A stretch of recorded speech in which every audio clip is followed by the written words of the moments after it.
घनघोर अंधेरी रात में सुहाग की सेज पर बैठी आंचल अपने पति का इंतजार कर रही थी। तभी दरवाजा खुलने की आवाज़ से वह चौंक जाती है। रमेश अंदर आता है। रमेश, सुनो, यह शादी मेरी मर्जी के बगैर हुई है। मैं तुम जैसी काली लड़की से कभी शादी नहीं करता, लेकिन मेरे मम्मी पापा ने न जाने तुम क्या देखा। यह कमरा मेरा है, तुम बराबर वाले कमरे में चली जाओ, वहीं सो जाना। आंचल के पैरों तले जमीन खिसक गई। वह इतने अरमान सजाए बैठी थी। पूर्णविराम यह सुनते ही उसकी आंखों से आंसू बहने लगे। वह चुपचाप कमरे से बाहर निकलकर दूसरे कमरे की ओर जाने लगी। तभी उसके कानों में ठहाकों की आवाज़ें आने लगी। उसने कॉरिडोर से निकलकर सीढ़ियों के पास खड़े होकर देखा तो उसकी सास और ससुर दोनों बैठे हंस रहे थे। ससुर, देखा कितना दहेज मिला है, हमारा तो घर भर गया। अमीर घर से रिश्ता जोड़ने का यही फायदा होता है। पैसा इतना मिला है कि तिजोरी में रखने की जगह नहीं है। सास, वो तो ठीक है, लेकिन इस काली कलमुन्ही से कैसे पीछा छुड़ाया जाए। मैं तो अपने रमेश की दूसरी शादी किसी सुंदर लड़की से करूंगी। ससुर, अरे वो सब बाद में, अभी तो पैसों के मजे लो और वह घर में नौकरानी की तरह काम करती रहेगी। आंचल को गहरा सदमा लगा। मेरे पापा से ये सब कितने मीठे बनकर बात कर रहे थे। पापा ने मेरे रंग के कारण ही इन्हें इतना दहेज दिया था। वो पैसों से मेरी खुशी खरीदना चाहते थे। उन्हें पता लगेगा तो न जाने क्या बीतेगी। वह दूसरे खाली कमरे में पड़े पलंग पर बैठी रोती रही। न जाने कब उसकी आंख लग गई। सुबह वह उठकर नीचे चली गई।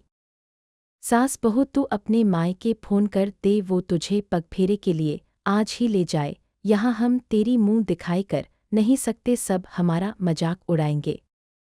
आंचल चुपचाप ऊपर आकर फ़ोन करने लगती है। उसके पापा आकर उसे ले जाती हैं। घर जाकर वह किसी से बात नहीं करती, अपने कमरे में जाकर रोती रहती है। शाम को उसकी ससुराल से कोई उसे लेने नहीं आता।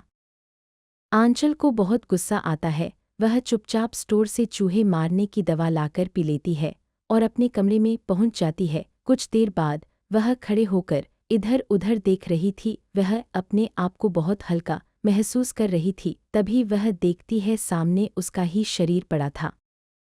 वह एक आत्मा बन चुकी थी जिसकी मुक्ति बहुत दूर थी। यह कष्ट तो जिंदा रहने से भी ज्यादा परेशान करने वाला था। वह सीधे अपने ससुराल पहुंच जाती है। वहां उसके सास ससुर रमेश को जेवर और रुपया दिखा रहे थे।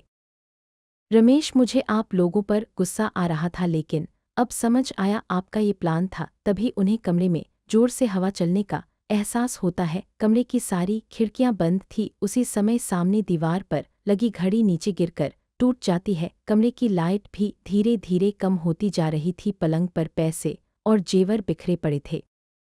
तभी रमेश के मोबाइल पर फोन आता है। उसे सुनकर रमेश के होश उड़ जाते हैं। रमेश, माँ, आंचल के पापा का फोन था। वो बुरी तरह रो रही थे। आंचल ने जहर खाकर खुदकुशी कर ली।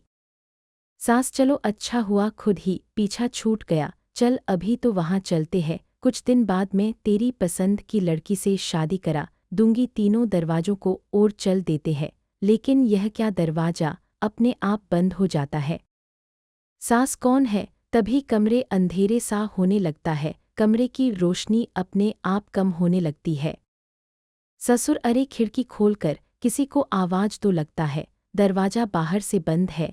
तीनों दरवाजे को धक्का देने लगते हैं। दूसरे और पलंग पर पड़े नोटों में आग लग जाती है। पूरा बिस्तर जलने लगता है। जेवर भी उसमें पिघलने लगते हैं। देखकर तीनों डर जाते हैं। तीनों एक दूसरे को पकड़कर खिड़की की ओर जाने लगते हैं, लेकिन यह क्या, खिड़की भी नहीं खुलती। कमरे में धुआं भरता जा रहा था। सास ससुर का खांस खांस कर बुरा हाल था। रमेश उन्हें नीचे बैठा देता है। वह खुद दरवाजा खोलने की कोशिश करता है। पलंग की आग बुझ चुकी थी, थोड़ी सी सुलग रही थी। तभी किसी ने रमेश का पैर पकड़कर खींचा। रमेश गिर गया। उसके सिर में गहरी चोट लगी थी। उसके मम्मी पापा को कुछ दिखाई नहीं दे रहा था। रमेश अपने आप को छुड़ाने के लिए छटपटा रहा था। तभी उसने देखा खिड़की के पास सफ़ेद कपड़े पहने आंचल खड़ी थी। वह जोर जोर से हंस रही थी। आंचल क्यों दहेज चाहिए, न रख लो दहेज में, अब तुम्हारे बेटे को साथ ले जाऊंगी। सास बहू हमें माफ कर दे, मेरे बेटे को छोड़ दे। आंचल वो देख तेरा दहेज जल रहा है। आंचल ने दरवाजा खोला तो वह बाहर रखा सारा दहेज का सामान जल रहा था। पूरे घर में धुआं भर रहा था। इधर रमेश बेहोश हो चुका था। आंचल उसके सीने पर बैठी उसका गला दबा रही थी। कुछ देर तक रमेश पैर पटकता रहता है, फिर वह दम तोड़ देता है। जब उन्हें होश आता है तो सामने पुलिस इंस्पेक्टर खड़ा था। इंस्पेक्टर, आप ठीक हैं? यह सब कैसे हुआ? ससुर बहू ने मेरा बेटे को उसे पकड़ो। इंस्पेक्टर, आपकी बहू तो सुबह ही मर चुकी है।